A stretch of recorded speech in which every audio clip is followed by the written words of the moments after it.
Amigos, estamos iniciando mais uma aula, ainda falando de métodos de arquivamento. Nós já vimos de forma genérica, já vimos o alfabético, o geográfico, o numérico, que se divide em simples, cronológico e dígito terminal. Hoje, na aula de hoje, veremos os métodos ideográficos. Método ideográfico. No método ideográfico, o elemento principal a ser considerado no documento, qual é? Relembrando, no alfabético, nome, que são as regras de alfabetação, arquivamento onomástico. No método geográfico, o elemento principal a ser considerado no documento, local, procedência.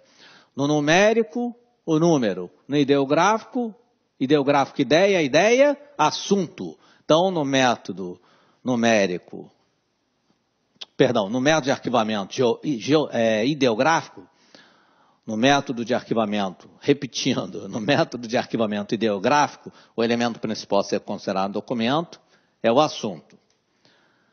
O método ideográfico, nós podemos dividi-lo.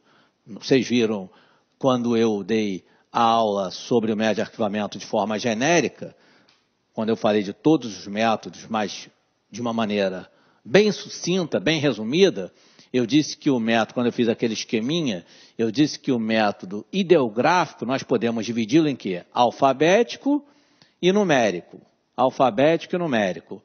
O método ideográfico alfabético nós podemos subdividi-lo em dicionário e enciclopédico. E o método ideográfico numérico nós podemos subdividi-lo em duplex, decimal, unitermo ou indexação coordenada. Então, relembrando, repetindo, os métodos, o método ideográfico, elemento principal a ser considerado no documento, ideográfico, ideia, assunto. Elemento principal a ser considerado no documento é o assunto. O método ideográfico nós podemos dividi-lo em alfabético e numérico. O método ideográfico alfabético podemos subdividi-lo em dicionário e enciclopédico. E o método ideográfico numérico, nós podemos subdividi-lo em duplex, decimal, unitermo ou indexação coordenada. Vamos falar sobre cada um deles e vamos comparar os métodos ideográficos alfabéticos, o dicionário com o enciclopédico, e vamos comparar o ideográfico numérico, o duplex com decimal. Então vamos começar vendo o ideográfico alfabético, o dicionário. Uma aguinha.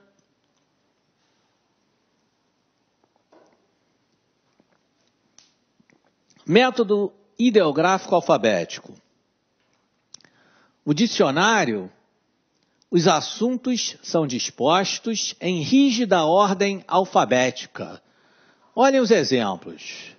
Arquivo corrente, arquivo intermediário, documento utilizado, usado como fonte de pesquisa e sinaléticas. Tá?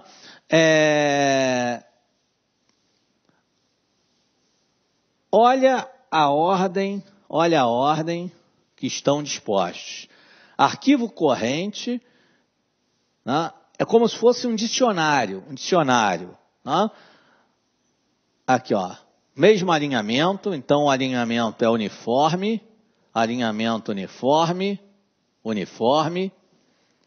o mesmo alinhamento, um embaixo do outro, tá certo? A letra, e é como se fosse o quê? Um dicionário. A letra A, arquivo que está se repetindo, o C vem antes da letra I, letra por letra, né? A letra A antes da letra D e a letra D antes da letra S. Né? Esse pesquisa aqui, na verdade, esse pesquisa era para estar aqui, fonte de pesquisa, tá? É que o pesquisa veio para cá, mas o certo é pesquisa aqui. Então, ficaria arquivo corrente, arquivo intermediário, depois documento usado como fonte de pesquisa, pesquisa aqui, depois de documento, embaixo de documento, sinaléticas. A antes da letra D e a letra D antes da letra S.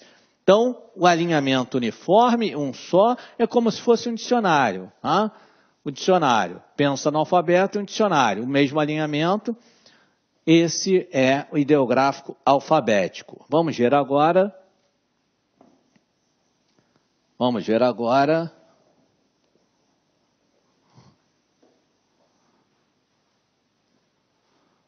O ideográfico, alfabético, enciclopédico. Tem o dicionário e tem o enciclopédico. O enciclopédico, existe uma relação mútua entre os assuntos. Então, isso aqui é uma dica de prova. DP, dica do Valentini, dica de prova. Põe um asterisco aí. No enciclopédico existe uma relação mútua entre os assuntos, ou seja, uma hierarquização entre os assuntos. Hierarquização entre os assuntos. Tá? Os arranjos secundários, os arranjos secundários vão estar subordinados hierarquicamente a um arranjo que é o principal. Lembram que na minha aula de arquivamento, método de arquivamento de forma genérica, eu falei, dei alguns exemplos de arranjo principal e os arranjos secundários ligados ao arranjo principal, aquele que hierarquicamente está acima. Por isso, olhem um exemplo. Olhem esse exemplo aqui, ó. Arquivo corrente, documento possui valor primário e setorial. Né? Documento possui valor primário, não é arquivo corrente? Arquivo setorial, os arquivos setoriais não cumprem funções dos arquivos correntes, vocês já aprenderam na minha aula de teoria das 3 idades, do ciclo vital dos documentos, dos estágios de evolução dos arquivos, vocês já aprenderam isso. Documento que possui valor primário, valor administrativo é arquivo corrente. Arquivo setorial, arquivo corrente. Arquivo intermediário, documento possui valor primário, que é valor administrativo, ainda no arquivo intermediário, o documento ainda tem valor primário. Limbo que é outro nome pelo qual nós chamamos arquivo intermediário. E arquivo permanente, documento possui valor secundário, histórico, vocês já aprenderam, ligado ao permanente. Então, o que vocês percebem aqui? Nós temos aqui um arranjo principal, aqui um outro arranjo principal e aqui um outro arranjo principal. Subordinados ao arranjo... Olá, meus amigos, minhas amigas. Gostou da aula do professor? Quer continuar assistindo essa videoaula? Então venha fazer o Lá Concursos, venha fazer o nosso curso completaço da Politec 2017 para os cargos de papiloscopista e para técnico de necrópsia. Nós aqui do Lá Concurso, nós fizemos aí algo muito especial para vocês.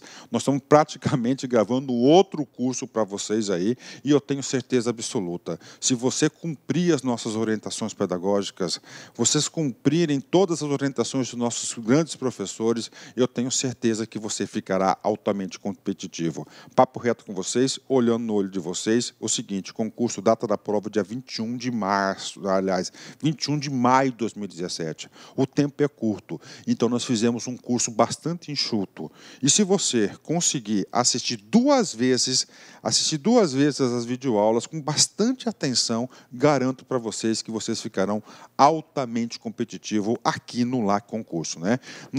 Estou convidando vocês têm duas opções, né? Você pode fazer o nosso curso online, 10 mensalidades de R$30, R$300, o curso completo, tanto para o cargo de papiloscopista, quanto para o cargo de técnico em necrópsia. Temos aí para vocês. Bacana? A banca é o FMT e nós temos outra opção, que é a opção do curso nosso presencial. Tá? Nós temos o curso presencial. Ah, professor, estou querendo somente aquela parte de conhecimentos específicos. Então, cara, corra atrás, conhecimentos específicos, você pode se matricular. É só entrar em contato com a nossa central de atendimento, né? Olha só, o último concurso que nós tivemos no estado aqui foi da Sejude, a GPEM. O LAC Concursos orgulhosamente apresenta para vocês os nossos 354 alunos aprovados, tá? Eu tenho como provar um a um desses alunos aprovados do LAC Concurso, né? Então, seja aí também um aluno aprovado aqui do LAC Concursos. Espero vocês. Um forte abraço, fique com Deus. Tchau, tchau. Clique lá.